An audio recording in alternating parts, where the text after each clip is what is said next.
మొత్తం మనమైతే ఈ విధంగా తురుముకోవాలి. బెండకాయలు మొత్తం తురిమిన తర్వాత కొద్దిగా లైట్గా వేసుకోవాలండి సాల్ట్. అయితే కొద్దిగా పసుపు, సాల్ట్ కొద్దిగా పసుపు వేసి ఈ ముక్కలకు పట్టించాలి. సాల్ట్ ఇలా పచ్చిపెట్టి డీప్ ఫ్రై చేసి ఏంటంటే తొందరగా నూనెలోనైతే వేగవు. అందుకే మనం కొద్దిగా ఎండబెట్టినాం అనుకో నూనెలో తొందరగా డీప్ ఫ్రై అవుతాయి. ఇప్పుడు నేనైతే ఎండలో ఆరబెడుతున్నా.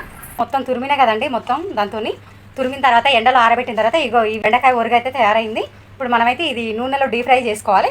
1 స్పూన్ నువ్వులు, 2 స్పూన్లు మినపప్పు, 1/2 స్పూన్ జీలకర్ర, 2 స్పూన్ల ధనియాలు, 2 స్పూన్ల శనగపప్పు, 1/2 స్పూన్ మెంతులు, కరివేపాకు. మన చిన్న మంట మీద మాడకుండా దోరగా వేయించుకున్న తర్వాత పౌడర్ చేసి శనగపప్పు వేయించుకోవాలి చిన్న మంట మీద. వేగేలోపు మనం బెండకాయలు కూడా వేయించుకోవాలి నూనెలో. వేగింది, ఇప్పుడు మనమైతే ప్లేట్లోకి తీసుకోవాలి. మినపప్పు వేయించుకోవాలి. అందుకనే దానికి సపరేట్ వేయించినాం అనుకో మంచిగా వేగుతాయి మాడిపోకుండా.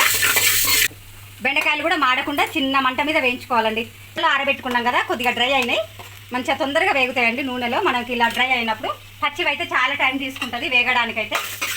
వేయించుకోవాలి, చాలా టైం తీసుకుంటాయి బెండకాయలు వేగడానికైతే. ఇదిగోండి మంచిగా వేగినాయి చూడండి దోరగా. చింతపండు అండి, ఇందాక చూపించడం మర్చిపోయినా. చింతపండు అయితే వేయించినాం కదా, వేయించినవన్నీ ఇందులో వేసుకొని మిక్సీ పట్టాలి.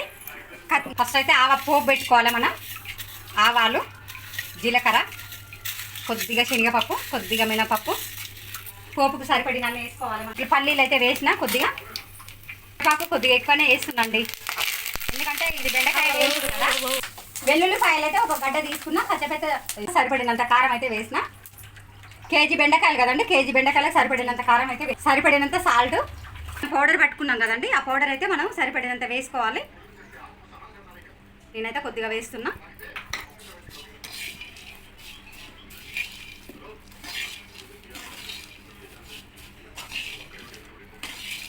మొత్తం ఈ విధంగా కలిసేలా కలుపుకోవాలి.